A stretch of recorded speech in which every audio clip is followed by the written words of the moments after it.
and welcome back to our program about the Alabama Prescription Drug Monitoring Program.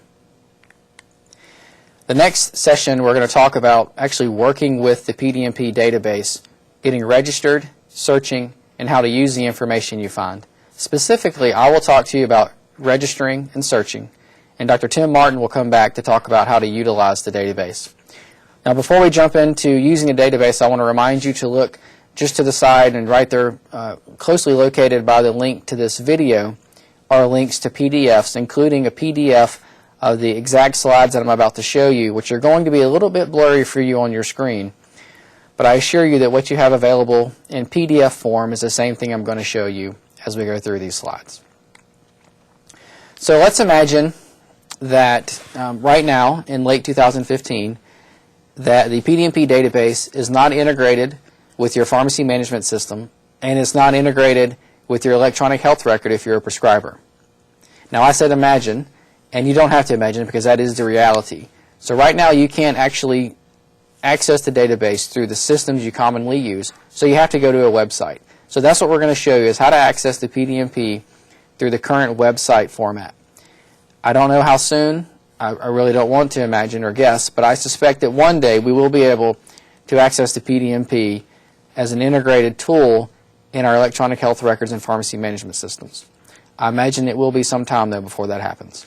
But for now, let's just start with your browser at adph.org, which is, of course, the Department of Public Health's website. On that website, on the left, you click on Prescription Drugs, which is indicated by the red oval on your screen. So you click on Prescription Drugs. When you click on Prescription Drugs, you're taken to a new screen which shows you a list of options on the left that's a little bit bigger than the one we just saw. Down at the bottom, indicated by the yellow oval on this particular screen, is the PDMP login. So when you click on the PDMP login, you then actually are taken to Health Information Design's web portal for the PDMP. And I know you can't read this on your screen, but again, look at your handout. And we're going to follow the numbers that you can see on the screen. So the first thing that I've done is I've clicked where the number 1 is, and that says Practitioner Pharmacist.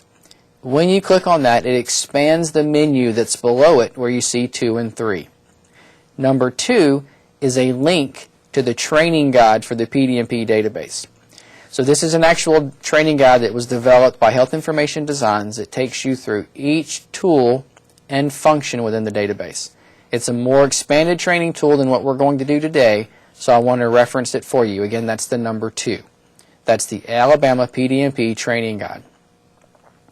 Now, if you look to the right of the screen, you can see a red rectangle.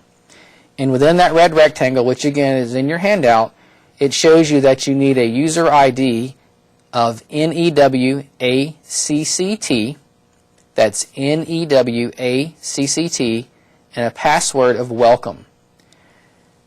If you click on the number 3, where it says registration site for a new account, you will see this window. And that is where you type in NEWACCT and welcome. This is the process that you follow to request access to the PDMP. So I'll go back one step to point it out again.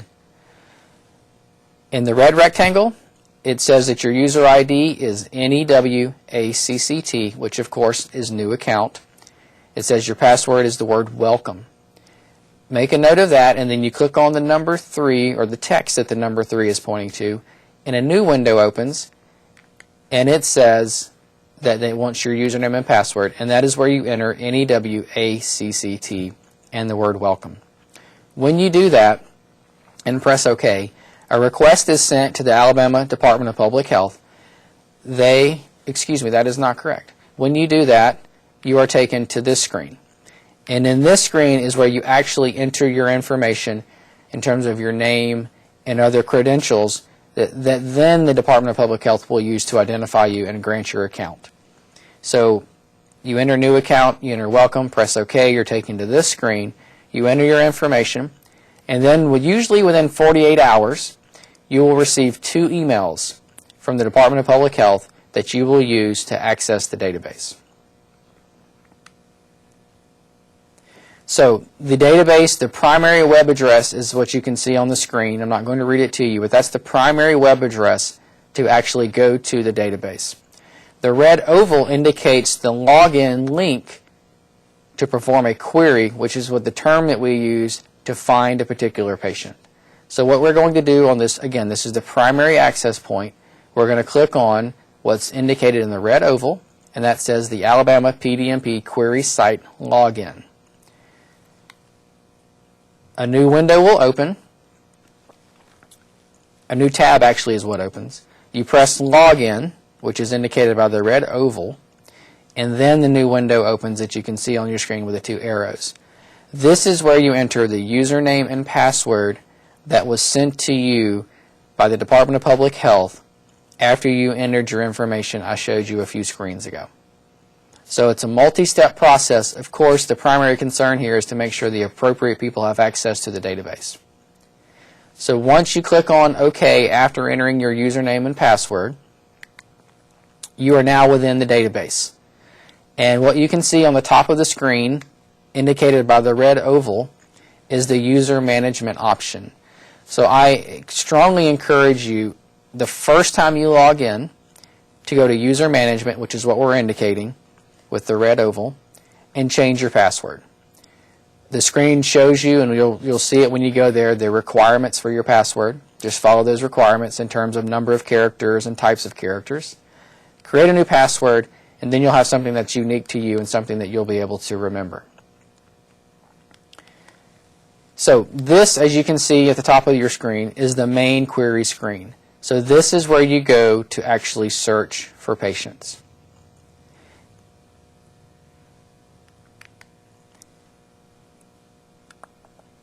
If you look on the left, you can see that there's the option for recipient query, the option for search history query, and the option for multiple state query.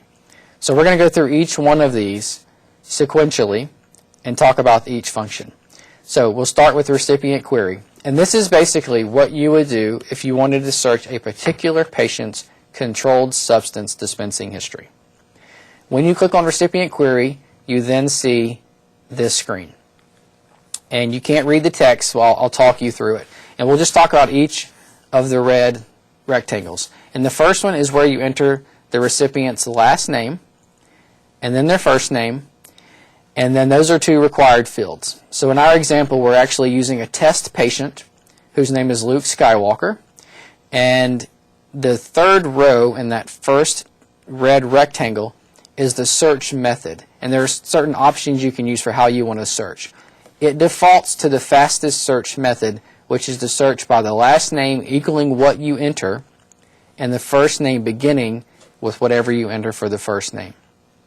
Some of the other options include searching by something that sounds like what you typed in. So maybe you don't know exactly how to spell a person's name, but you type what you think it sounds like, and then it searches through that option. The recommendation is to use the default because it is the fastest. The second text box shows you where you enter the person's date of birth. And you have to enter the date of birth that you have for them and using the format that's listed. But right below date of birth is an optional field which says within. And you're basically going to have several options that say, I want to search for a birthday within this time frame in reference to the date of birth that I entered. The next two fields that are required are indicated in the third rectangle. And the first one says dispense start date, and the second is dispensed end date. This is basically the time frame that you want to search for a dispensed prescription. And it defaults to the previous year from the date that you're actually in the database. So the option below that says preset time frame ranges. And these actually have custom ranges that you can just pick when you select the down arrow to the right. The key to understand is when you come to this screen, you enter the patient's information in terms of their name, their date of birth, and you get down to the time frame you want to search, it will default to the current year, or the current previous year, as I mentioned. If you change the preset time frame range, that overrides whatever you might have entered in the two fields above. The other options you can see on the screen are if the person has an alias and you want to search by their alias. There's actually a field for one alias, for a second alias, and then even for a third alias. Before we press the next button, which is what's indicated by the red arrow, I just want to point out again that you only have to enter the required fields to do a search. And then, of course, as you know, just like a web search, the more fields that you enter, the more data that you enter, the more you narrow your search. So entering the name, the date of birth, and then the time frame you want to search, that's really your broadest search option. So once you've entered your search criteria and you click Next, you then are taken to the Query Results screen. At the top in the very large rectangle that's red are the search criteria that you entered. The first red arrow points to the patient that matched your criteria. If more than one patient matched your criteria, they would be listed below the one that's a blue row at in the current screen. The second arrow going down the screen has an option for how you can sort based on if you have more than one person who matches your search criteria. In our search example, only one person matched the criteria, so sorting doesn't really matter, but you can use the pull down for sorting if you have more than one patient who meets your criteria. And then lastly, the third red arrow is the Submit button, which basically is what you would click to then see the results. So here we are looking at, I should point out, Luke Skywalker is a test patient, so none of these data are real. But here we are looking at the results for our test patient, Luke Skywalker. And the large red rectangle is showing us the fields of data that we have. So we'll come back to the first one, which says Notes. But we can see the dispensed start and stop date. You can see the drug name, the quantity dispensed, whether or not there were refills, the prescription number for that particular pharmacy that dispensed the prescription. The next column is the prescriber. The dispenser is the pharmacy that dispensed. And then the recipient, of course, is your patient you just searched for. There's a payment method column, and then the last column is your morphine milliequivalent dosing column. So that field, or those fields rather, are available for every dispensed prescription for this patient. And as you can see in our test patient, we have a lot of prescriptions that have been filled. If we go to the next screen, we're just looking at the bottom of their particular list to talk about a couple more functions of the database. And in the very small red rectangle or red square at the top, the word that is enclosed by the rectangle is the word View. And that lets you view notes that have been entered on your patient. So we'll look at that in just a moment, but I want to point out the other red rectangle at the bottom, which is a red rectangle, and the word and the button that it is encircling or enclosing is the word that says Generate PDF. So in our Q&A session later, we're going to talk about what it means to generate a PDF of a particular patient's query results. I'd just like to point out before we get to the Q&A and we talk about that, is that if you generate a PDF and then you share that with someone and that information, that patient's protected health information gets disclosed to someone it should not, then there certainly are legal ramifications for that. So the general feeling is that generating a PDF is something that you should be very careful about doing, because once you generate a physical document that can be shared inappropriately, if you will, not of course by your intention, but it can be shared inappropriately, then there are ramifications that you could have to face for doing that particular action. So going back to the View button at the top, or the View text at the top, if you click on View, you will then see notes that have been entered on a patient. So as a user of the database, you can actually type in notes about a patient and their particular prescription that was filled. What's important to understand is that when you enter notes, others can see those notes. So what we're seeing here now on this particular screen are notes on this patient that have been entered by different test users of this account.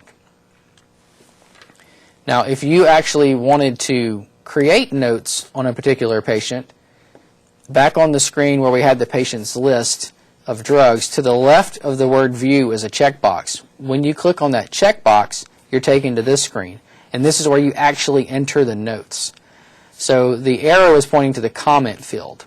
So if you enter comments or text in the comment field, and then you then submit those comments for your particular patient, that is what you see on the bottom of this screen here. So those are the comments that have been entered for this particular patient. So going back to the note entry field, there's a red rectangle, and the words that it is enclosing are share and don't share. The default is share, which means that anyone who looks at this particular patient's record of this particular medication being dispensed, if share is selected, which is the default, they can see the comments you enter. So keep that in mind if you do enter comments on a particular patient's specific prescription. So that was the recipient query function. So that's how you look for a particular patient. Now what we're going to do is look at your search history query. So this allows you, when you click on it, to then select your user ID, which is the what the red arrow is indicating. So I've selected my particular user ID, and then you can select in the red rectangle the time frame of your particular search history that you want to look at. You click on Submit at the bottom right of the screen, and then you can see your query history. So what I've done is I've chopped off, if you will, the bottom of my search history, but you can see all of your search history for the time frame that you've entered. So now we're back at the main query screen. So first we went through recipient query, then we went through your search history query just very quickly, and now we're going to look at multiple state query. So in the very first portion of this program, we talked about Alabama sharing with Kentucky and Maine. So this is the screen that you would use to search multiple states. And you select your states at the very top where it says disclosing state. So disclosing state means the state that the data were reported from. So Alabama, Kentucky, and Maine currently are the states that we can share data with. Later in the Q&A, you will hear about changes coming for data sharing across state lines for our particular state. The rest of the fields function the same as the search history, or the recipient query search rather. So we're not going to go through them, but the point is the key fields are the same: the patient's name, their date of birth, and the time frame you want to search. And the results are presented in the same, except it also indicates what state the prescription was dispensed in. So the multiple state query functions essentially just like the recipient query, except you're able to select multiple states. The submit button at the bottom is how you submit your search, just like with the recipient query search. So that's how you search. Those are all of the search functions. Next, we're going to look at actually reports. So this is the report queue screen. And if you look at the top of your screen, right below the words PDMP, in the blue colored rectangle, that is a report queue screen button. When you click on that, you have three options. And those options are unsolicited reports, query request status, and shared query status. And we'll talk about each one of those and what those functions do. The unsolicited reports are reports that have been sent by the Department of Public Health to specific practitioners and pharmacists based on the Department of Public Health's expectation that you might be interested in knowing about this particular patient. So the Department of Public Health will know that they commonly use your pharmacy, or that maybe they're in your area, and they start pushing out reports to say, hey, be on the lookout for this particular patient, or then maybe there's a problem here, please explore it. So that's the unsolicited report status. Query request status is the next part of the screen. And we talked a minute ago about the Generate PDF button. If you click on that button, there's a step between clicking on it and printing. If you click on it but don't print and save the report to your computer, it saves that query in your report queue screen, and that is what it populates the query request status section of the screen.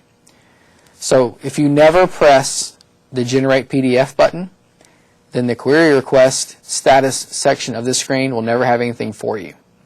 So that's how it's populated. And then the last section is the shared query status. And these are queries that have been shared with you by other users of the database. So we've walked through how to query individual patients. We've walked through how to search for multiple states, and we've also walked through the different report queues. So next what we will do is we're going to bring Tim Martin back, and he's going to talk about how you actually utilize the data that you found. So with that, we'll end my portion of the program. We'll bring Tim Martin back again to talk about how to utilize the data that you found. What do I do with this information? So you've heard how to, if you aren't signed up, enrolled, you've learned how to go through the enrollment process, how to sign on, and to become familiar with those processes, and I encourage you to do that. So now what do you do with it? It's kind of just no-brainer at this point. When you have a patient encounter and you suspect, if you're a physician and you suspect something's not right, go to the database. I was really impressed when Dr. Harrison said, "You do that." Did you say 30 times a day? Wow, that's impressive. You need an award for that. Do we have any pharmacists that say they do it 30 times a day? They access the database 30 times a day? That is tremendous. I also want to point you to a resource that, if we had time, I wanted to use it, but it was just too long to use today. Any of you heard of Red Flag from the NABP, National Association of Boards of Pharmacy? Red Flag is a great video that shows you how to increase your awareness of someone who may be coming into your pharmacy without a legitimate prescription, or maybe with a legitimate prescription but not with legitimate use in mind. So I strongly encourage you to look at the Red Flag video. I really, really like it, except for one thing. Right at the end, it kind of just says, okay, you've identified this person and they're in your pharmacy, and now you're saying, okay, I'm not going to fill it, and then they don't tell you what to do. So that's the hard part, and you've got to come up with something. So I want to just take a minute, and I know we're going to have some panel discussion, but is it okay, Brenda, if I take like two responses to this? If you have a really nice way, effective way, I should say, to interact with individuals when you've decided not to fill that prescription, I'd like for you to just press that green button and tell us what it is. Yeah, and make sure you press where it says push and hold that down, so we can, because this is important. We want everyone to hear this. So now I know the most common, at least I've been told that the most common is, "I'm sorry, we've run out of that," which may be the truth, since a lot of people on allocation. But besides just saying something like that, what have you found effective at interacting with those people? Now, if it's a forgery, I know you're going to take a different route and stuff like that. But what have you done that's effective? A couple of folks. Okay. for those who are willing to speak, we're going to hold this for later, but we have gifts in the front. We will bribe We have you. blankets. We have. Repeat the question. Okay, Chuck. Repeat the question. What have you found? Remember Red Flag, if you look at that Red Flag video, it'll say, okay, this is a person in my store's in Gunnersville, Alabama. It's not really, but play like. And the prescription was written in Opelika, and their home address is in Tennessee. I'm not sure. And it's for 180 hydrocodone somethings, and maybe it's, the Trinity or the Holy Trinity. So you've identified them. What are you going to do now? All right, I'm speaking. Okay, I Chuck. got the button pushed. Thinking back to my days of retail, I think honesty is the best policy. I mean, if I don't feel comfortable about feeling something, I just would, just say that. I know sometimes it caused, I can remember vividly back to practicing Roanoke, it causes drama, but I think it's just the best policy. And because if I'm willing to have that conversation, which is a lot of times a crucial conversation, the chances are they're probably not going to come back, because if I tell them I'm out of it, they're going to come back tomorrow, and when my partner's there, who might not be as vigilant, or so So you would say something like, this is obviously not a legitimate prescription, I can't fill this. And they'll say, oh, no, it was written by, Dr. Harrison, I was just up in Haleyville, and he was, Well, I mean, I think every situation would be a little different, but,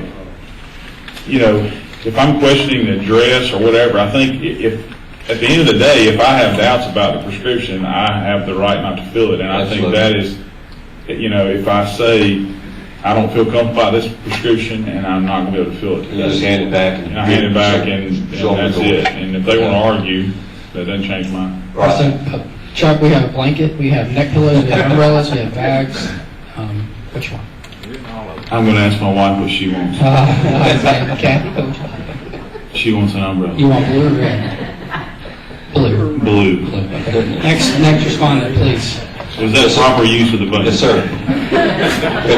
Let's press the button and get it on the straight line. Was that a good answer? I mean, I'm asking you. I don't know that they're rights and wrongs. You may have looked at the PDMP database, you may have seen something there, and it looked kind of fishy.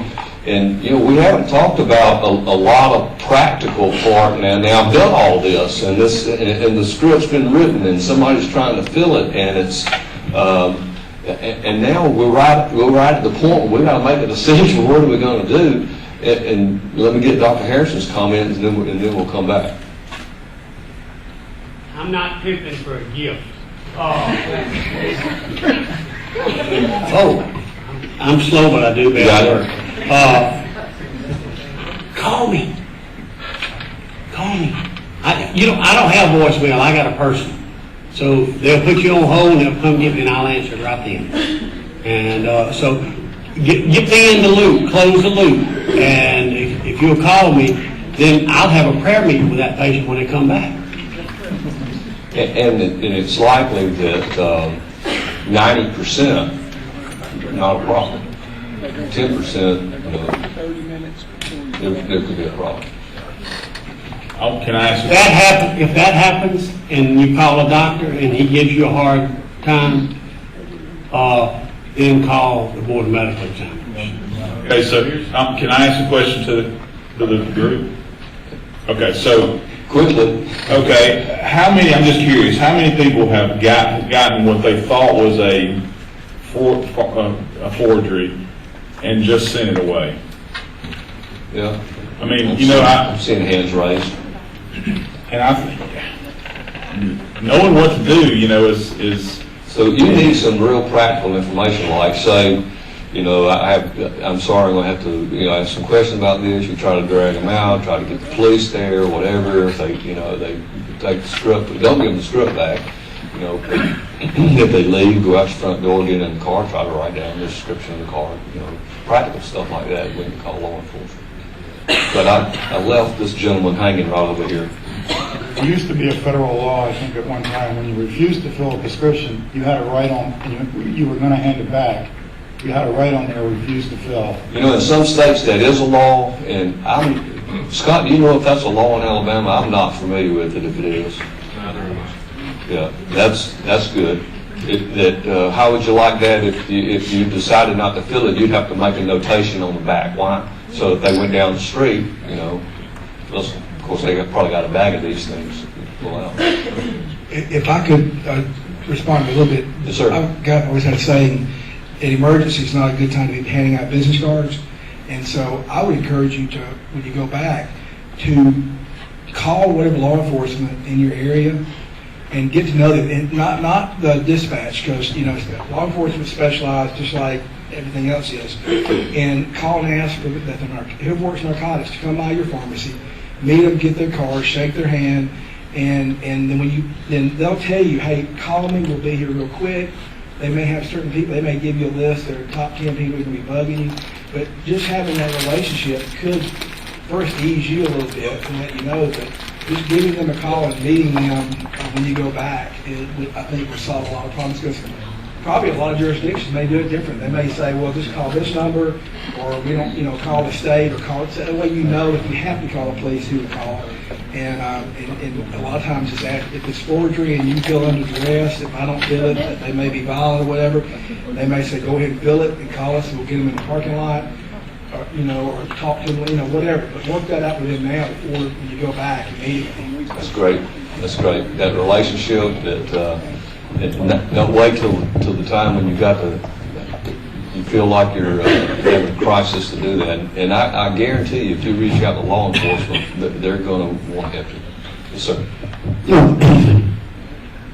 That sounds all well and good. But in real life, I don't remember maybe about 8 years ago when the young Auburn pharmacist was abducted outside the store in Mobile and found a week later dead. Yeah, nobody's asking you to No, check and your I'm brains. saying, the real world is, you got some people out there, when they come in, they get very hostile. All right, so what do you... If you're in a private pharmacy, you may respond one way. You working for a chain, that's a different response. First of all, they don't want you to call the police. Well, but I'll tell you the Board of Pharmacy's position on that is that the Board of Pharmacy's license is with you. Now, we have also a permit with pharmacy, but whether you're working in a chain, you're working in a community site, you still have that corresponding responsibility. But a good point, I'm not suggesting anybody would put themselves in harm's way. I mean, fill the thing, get it out the door, and then do what you have to afterwards. We don't need pharmacists heroes, conquering those kind of things. There are other ways to do that. That's a very good point. Even the influx law has a place in there where you're on the effective, and the person you fill it, you go ahead and sell the effective. And so it's even in the statute there that, if you fear and there's some hostility, you can go ahead and sell the effective and override that block system. So. Right. Good point. Okay, we're going to have to move on for time. Now remember that nobody's trying to scare you about the misdemeanors and the felonies that could happen. And Nancy, I'm guessing those are few and far between. But you do have to respect that you can only use the information for certain things. If you're doing this for legitimate purposes, you can do that all day long. Nobody's going to have a problem with that. So don't let that scare you away. Is that the end of the meeting?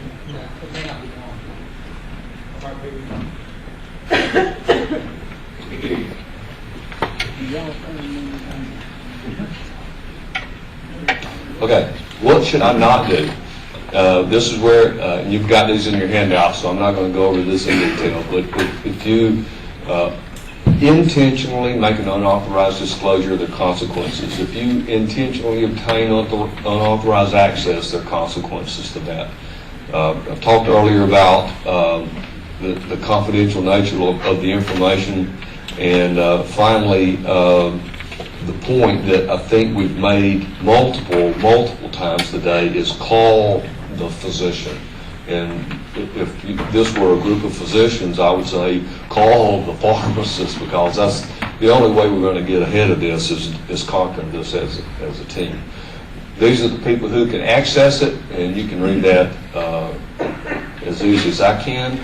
No warranty is made to the accuracy of information, and the reason is because it's populated by providers, and there's no way that anybody can control the accuracy of that. But the challenge is be very careful. We hear at the Board of Pharmacy often from physicians who say, I searched on the database and I found my name and I did not write that. And a pharmacist has had a problem perhaps reading the signature. Perhaps it was from a large medical center and had trouble finding the person in the database, or maybe they're not in the database. But again, you're going to have to call to get the answers to those things when they come up.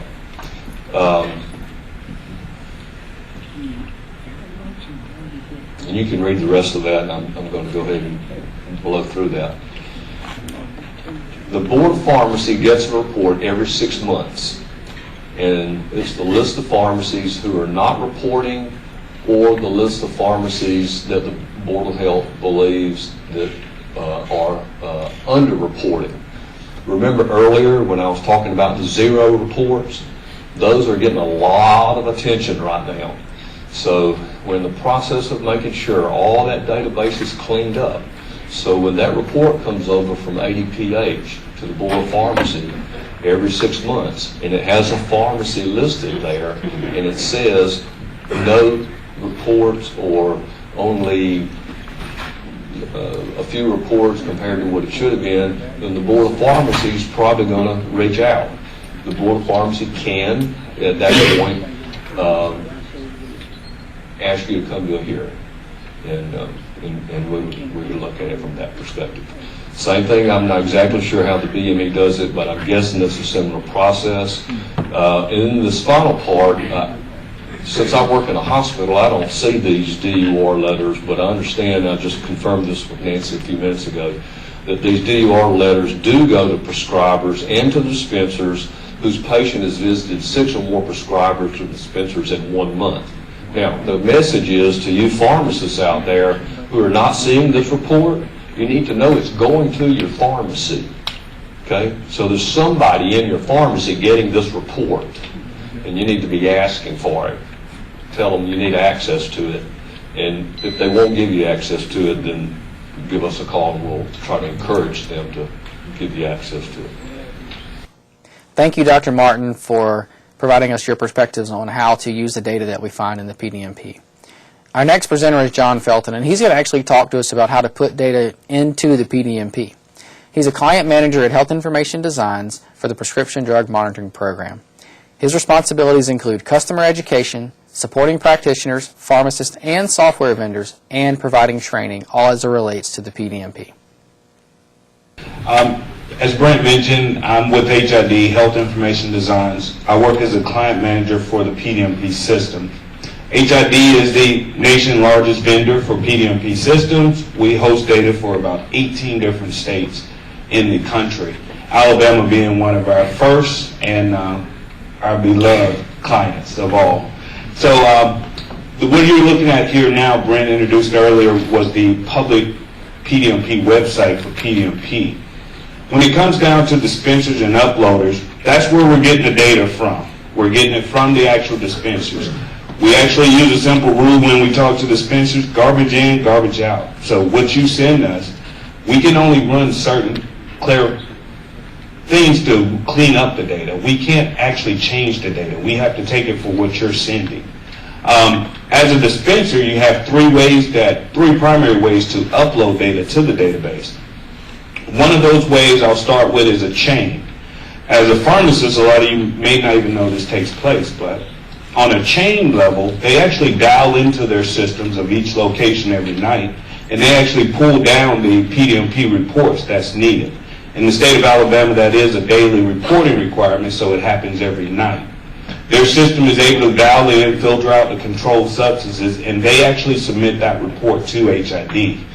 HID has a technical team, and their primary responsibility is about 12 to 15 hours a day is to process different files coming in from dispensers. So they have one-on-one working relationships with the different chains. They talk to them on a daily basis. They say, hey, you got these errors from this such and such store. Send them a notification, get it fixed. So that's how the chains work. The other two options for reporting data is through our web portal here, where a dispenser actually creates an account. Once they get credentials from creating an account, which is also explained in the guide, I won't go into that, but they're able to log into the particular site, and from here they're able to upload their data that they need to report. Now when I say upload the data, it depends on their setup. A lot of dispensers have dispensing softwares from a vendor that they've purchased the software from. And within that software, they have the ability to create controlled substance reports. These are text files that it goes through all the prescriptions you put in the dispensing software, and it'll actually pull out whatever drugs you're trying to report in this PDMP report. Once you pull that report, save it on your computer, a dispenser can simply log into the web portal, select the upload file link, choose the file where they find it on their actual PC, and send that file in to HID. Now this computer here definitely doesn't have any files on it, so I'm not going to walk through the buttons because it'll try to find a particular file. But that's in pretty much summation of how to submit a file that you created through your software vendor. The other option, which is for a lot of small dispensing practitioners or veterinarian clinics, they typically use this option, where you can actually enter your prescriptions one by one. A nice routine or habit, they open this at the beginning of the day. As they dispense controlled substances, they come in here, they fill out the form, write in the prescription information. The key to this form is indicating what the prescription reporting status is, whether it's new, revised, and void, and I'll come back to that in just a minute. But once they submit, this particular report goes into a staging status. And so it'll bring up another form. So they can enter forms throughout the day, and whoever's exiting the door at 5 p.m., there's a button that's called Submit Batch. They hit that button and it wraps up all the forms they entered that day and submit it as a batch process to HID for processing. It's free. A lot of dispensers that don't dispense a lot, they use this option. And I want to come back to reporting status because here you indicate whether the prescription is new or revised, which means I'm trying to change a prescription that I've submitted before. Or you have the void option, which means I submitted a prescription and I need to take it out of the database. That may be the case with a return to, I think you guys call it return to shelf or whatever, when someone doesn't come back and pick up their prescription. So one of the options that makes that so important to you is if you have a dispensing software vendor who's reporting for you, or you work in a location where the chain is actually reporting for you, you really don't have to wait on them to correct a prescription that you need to correct, or you don't have to wait on them if you need to void a prescription. You can simply log into the web portal and match all the information to that previous prescription, and you can make that modification on your own. So that's real important to know, and that's probably 10 times a day we answer that question for a dispenser. How do I correct a prescription that was submitted wrong? Or as I think Tim mentioned earlier, one of the biggest ones, a doctor calls the pharmacy and say, hey, I didn't write that prescription that you reported. You need to change the DEA number on that particular prescription. This is one of the easiest and fastest ways to get it processed. So that's how you submit the data using the UCF form. Universal Claim Form is what that abbreviation is for. The other link on this page used by the uploaders is the Report Zero Activity link. As has been mentioned, you have to report zero activity if you don't dispense any controlled substances. Simple form, you come on here, you put in the date, being that it's daily. You have your end date, which will be automatically populated, and then you hit continue, and that's it. It just submitted a zero report for you. The system automatically knows when you log in with your credentials who you are reporting for, and it takes care of that information for you. So reporting zero activity is a 20-second ordeal to send it in. Along with submitting zero activity, submitting a UCF or uploading a file, we also have the two links at the bottom here, which are like a receipt purse. Whenever you upload a file or a file is uploaded on your behalf, you get what we call a view upload report. And basically that's going to give you your edit report from your submission. It's going to tell you what was wrong with that file when it was submitted, how many records in that particular file was accepted. So it's a great little tool as far as saying I submitted those files. And we load that under your uploader ID simply because when you get that call from your board saying that I have a report saying that you haven't reported, first place you come is here and say, no, I got a receipt for that. I reported on that particular day. And then the discussion can start from there as far as why you're on that compliance list. So you can see every file that you've uploaded as well as zero activity. It will actually show you each day that you submitted a zero activity report as well. and I don't think there's any under this ID or cover there.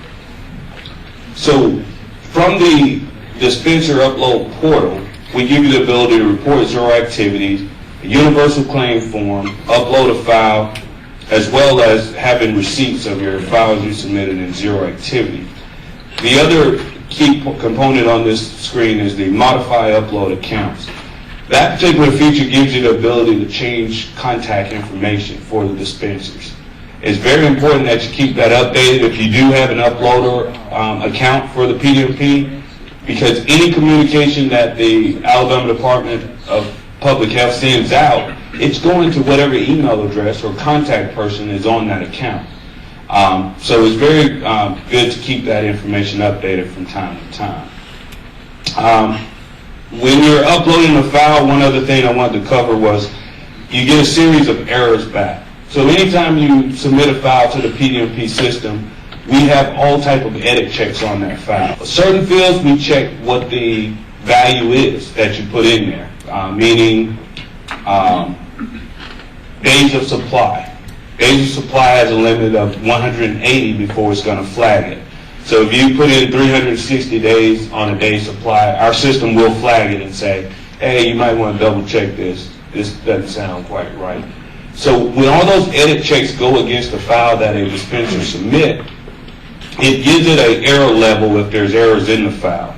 We have errors that are called minor errors, which are more just flags to say you may want to double check the value you put in here. The next level is called serious errors, which that says it's an error. We're willing to let it fly, but we think you should really change this value. With the serious errors, we will give you a percentage within that file before we reject the entire file. What I mean by that is serious errors can have 20% errors within a complete file before we say, you don't know what you're doing, you need to check the whole file and reject the whole file. Fatal errors are your worst errors. Fatal errors will not be loaded into the database. They will be automatically stopped, flagged as a fatal error, and rejected. If your file has a compilation of 10% fatal error, we will reject the entire file. Fatal errors could be as simple as not putting in an NDC number. Doesn't do the database any good if you're reporting something without an NDC number. So there are certain fields that we feel are more important that we put fatal errors on to stop the entire process from loading into the database. As I mentioned, data, garbage in, garbage out. So we want to try to prevent bad data from going into the database. Other than that, I've covered pretty much the preliminaries as far as uploading data into the database, how it gets there, a little bit about our error check process. If you have any questions, I'll be happy to answer them. That's it.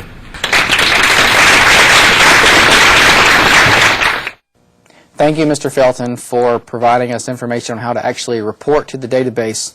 Clearly, the database would not be of any value without data in it, so we really appreciate your time.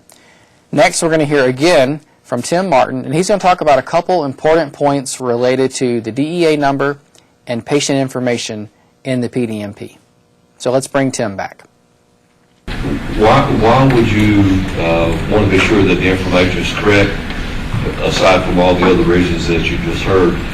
It causes a lot of confusion downstream.